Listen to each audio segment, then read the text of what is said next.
Muito obrigado, Sr. Presidente, Srs. Deputados, Srs. Membros da Inspeção-Geral de Finanças.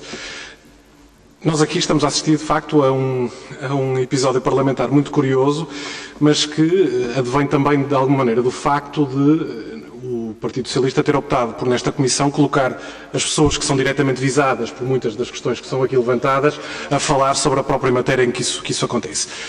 Isso tem acontecido nesta legislatura, em várias comissões e mesmo no plenário da Assembleia da República, de uma forma que, devo dizer, não encaixa exatamente com aquilo que consideramos uma ética parlamentar que permita que, quando se tratam de questões eminentemente políticas e de opções políticas, elas sejam personalizadas, como às vezes são, e como aliás foram nesta última intervenção, nesta última interpelação à mesa por parte do deputado Paulo Campos.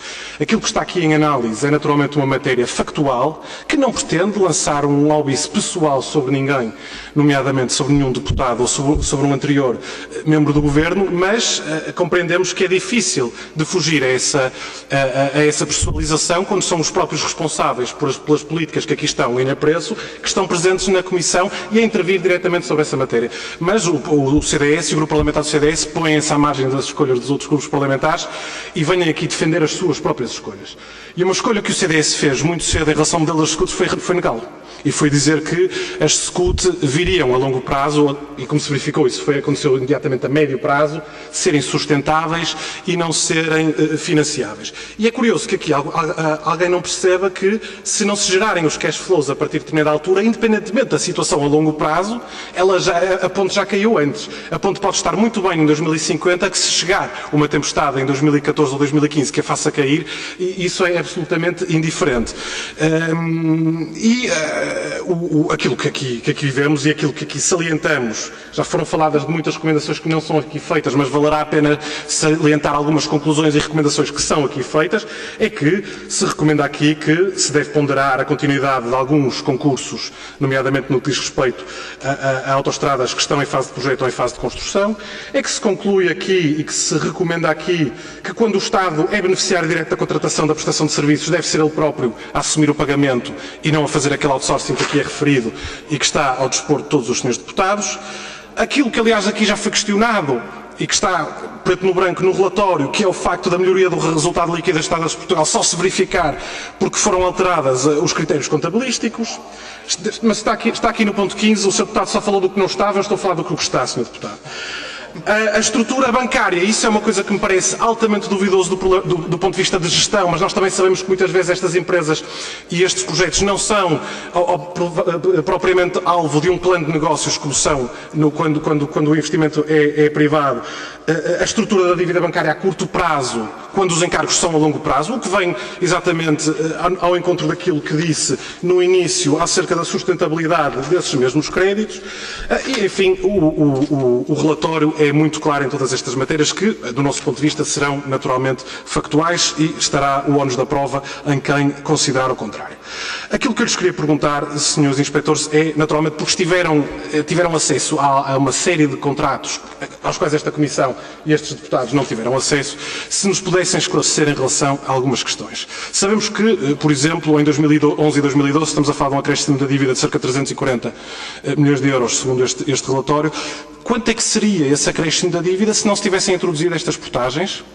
Qual seria, sobretudo, o efeito positivo se tivesse havido portagens desde o início ou se tivesse havido portagens em todas as ex-SCUT a partir do momento em que se introduziram aquelas, nomeadamente no Distrito do Porto, apesar de tudo apoiei essa introdução por ser a favor do princípio do utilizador-pagador, mas se nesse momento se tivesse introduzido logo todas as portagens, porque é evocado o critério técnico para não fazer em todo o país e, naturalmente, ficamos também sem conhecer exatamente quais é que são esses critérios. Se quisessem elaborar sobre isso, estaríamos muito gratos. Foi aqui evocado, Sr. Presidente, senhores deputados, que há uma série de avaliações, nomeadamente de benefícios ambientais e tudo mais, que não é considerado neste relatório. Ora, o Tribunal de Contas, recordava eu, quando chumbou na apreciação prévia às 5 concessões da que é referida no sumário executivo deste relatório, evocou exatamente que, além de não haver comparador público, além de haver, pelos vistos, discrepâncias entre as cópias autenticadas e os originais dos documentos apresentados ao Tribunal de Contas, evocou também que não havia o estudo da análise do impacto ambiental que aqui foi referido. E aquilo que nós gostaríamos também de saber, sem pôr evidentemente em causa a idoneidade do Tribunal de Contas, mas o Tribunal de Contas evoca um artigo da lei que se aplica do artigo 44, número 4 do artigo 44º, para, apesar de referir que essas ilegalidades existiam na concessão destas novas 5 autoestradas, iria ainda assim permitir que elas avançassem. E aquilo que nós gostaríamos de saber era se os senhores inspectores encontraram esses enfim, justificativos, porque normalmente esta lei, este artigo é evocado quando se verifica que haverá um saneamento das ilegalidades e, portanto, houve. Essa justificação foi bem feita, com certeza que foi, senão o Tribunal de Contas não teria evocado, mas houve ou não, depois, de facto, na prática, o saneamento dessas ilegalidades. E para terminar, Sr. Presidente, recordo que o CDS também apresentou o requerimento e que, apesar de ter sido preterido na ordem, não prescinde do tempo extra. Gostaria de lhes perguntar se, porque isso é outra coisa que aqui é muito opaca neste tipo de documentos e neste tipo de contratos. Com que qualidade é que os senhores inspectores avaliam os estudos de tráfego que dão origem ao pagamento que se faz às concessionárias quando não existiam portagens?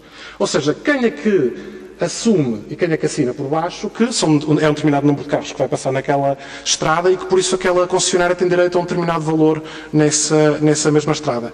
E sobretudo, uma questão final, numa altura de crise económica que nós estamos, em que se verifica uma retração da atividade económica, se consideram que estes resultados ainda podem vir a piorar devido a essa mesma retração e a consequente o abandono da utilização destas estradas. Muito obrigado, Sr. Presidente. Sr. Deputado, e por o cumprimento escrupuloso do seu tempo, digamos, se houve aqui algum erro na ordem, eu creio que o conteúdo não foi prejudicado. Muito obrigado. Os nossos convidados, faz favor. Sra. Diretor, tem a palavra. Boa tarde, Sr. Deputado. A ver se agora não meto nenhuma gafe.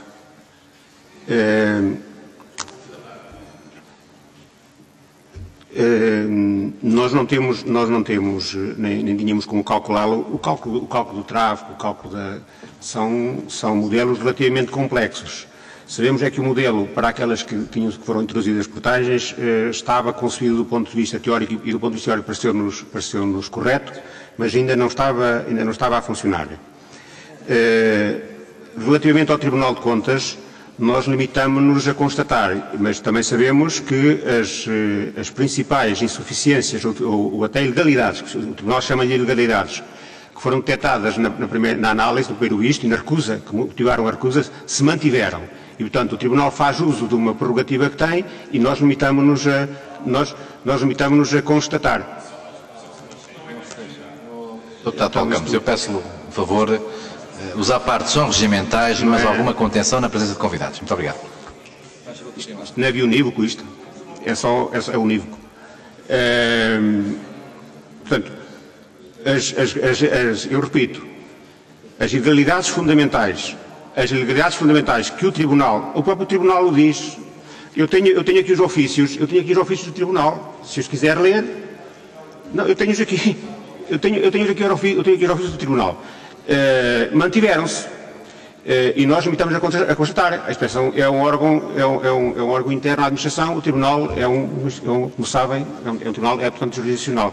Não fizemos nada do que constatar o facto.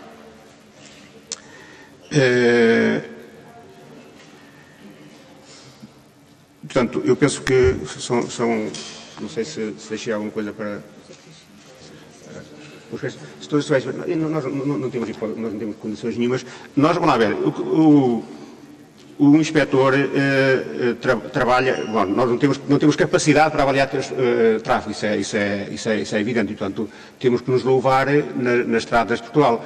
Aliás, na documentação que nos foi fornecida, como, aliás, toda aquela que suporta o relatório, e como a doutora Isabel disse bem, as próprias estradas de Portugal, no essencial, em 99%, concordam com o que nós dissemos. Portanto, este para nós é o maior descanso da fidedignidade do relatório, independentemente do que se possa dizer, porque se o próprio destinatário, se o visado, concorda com o relatório, bom, isso dá-nos um certo descanso e considerámo-lo como razoavelmente bem feito. Muito obrigado, Sr. Diretor.